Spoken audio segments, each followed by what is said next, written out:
Bonjour, je m'appelle Daniel Christian, je dirige la société Animascope, société coopérative innovante, spécialisée dans l'imagerie dite préclinique, c'est-à-dire l'imagerie qui permet de mettre au point des médicaments pour l'industrie pharmaceutique en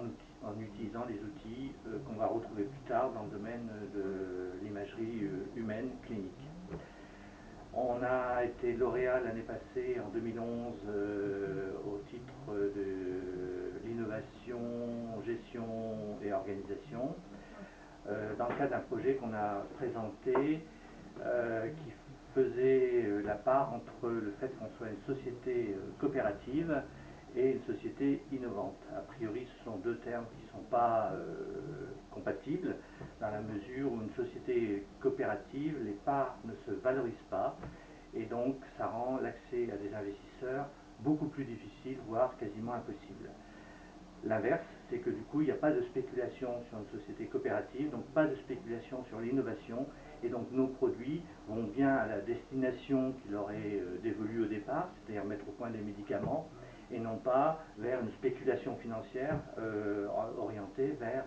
uniquement des investisseurs.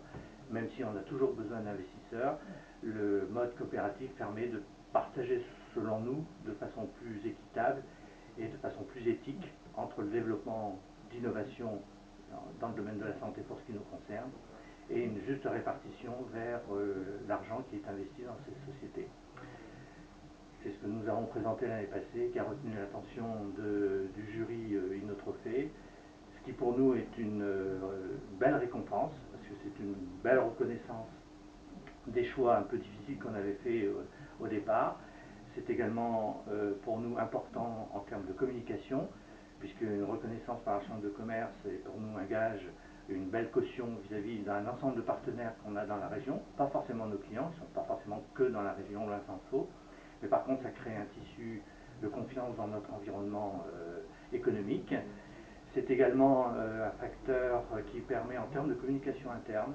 de doper un peu nos salariés qui se reconnaissent dans une dynamique plutôt victorieuse. C'est toujours beaucoup plus positif d'être dans ce type de dynamique, ça resserre les rangs. Voilà les trois enseignements qu'on tire, les trois bénéfices que nous avons eus autour de cette récompense qui nous a valu aussi d'être soutenus financièrement, ce qui est le quatrième avantage de cette récompense. C'était pas forcément le but, le premier c'était vraiment la notoriété et la reconnaissance de ce que nous faisions, mais avoir de la Banque Populaire reçu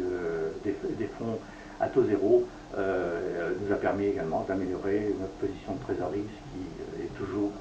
nécessaire dans des PME, notamment innovantes. Eh bien, je souhaite une bonne chance aux nouveaux lauréats et candidats de cette année, donc d'abord des candidats et ensuite des lauréats, et j'espère pour eux de tout cœur qu'ils aient les mêmes succès que ce que l'on a pu bénéficier pendant toute cette année avec l'ensemble des soutiens et des outils de communication dont on a bénéficié à l'issue de ce concours.